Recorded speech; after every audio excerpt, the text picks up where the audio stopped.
Me rastin e ditës botërore të ndërgjegjësimit për autizmin në ambientet e Fakultetit të Edukimit Fizik në Universitetin e Shkodrës Lyç Gurakuçi,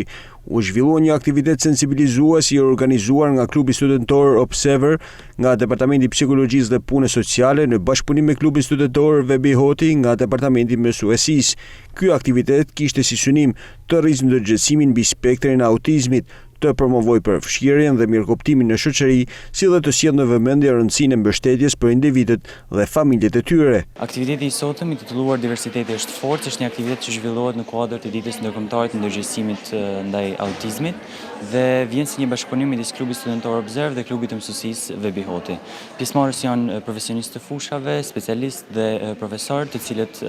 kanë patjetër ekspertizën e duhur për me folë për çështjen e autizmit, gjithashtu edhe studentë të cilët mund të jenë të afërm familjar, por edhe profesionistë në formim për mbështetjen ndaj fëmijëve me autizëm. Është e nevojshme dhe e rëndësishme që ky aktivitet i sotëm të mos mbesë një aktivitet simbolik, por të jetë një aktivitet i cili shtrihet përgjatë gjithë vitit dhe të ketë një mesazh mbështetës për të gjithë të rinjt dhe bashkëmoshatarët të cilët janë në formim të vazhdueshëm për mbështetjen e autizmit. Është e nevojshme edhe të theksohet se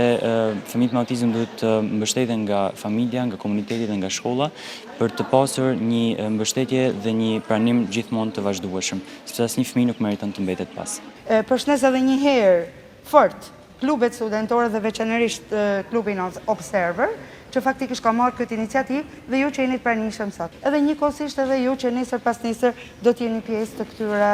domethënë, aktiviteteve dhe normalisht do të jeni pjesë të këtyre shërbimeve që faktikisht jo vetëm Bashkia e Shkodrës, por edhe organizatat të shoqërisë civile etj punojnë pikërisht për këtë kategori. Pjesë e këtij aktiviteti u bën studentë dhe pedagogë të Universitetit të Shkodrës, si dhe specialistë të fushës, ku dhanë mesazhet e tyre për ndërtimin e një shoqërie sa më gjithëpërfshirëse.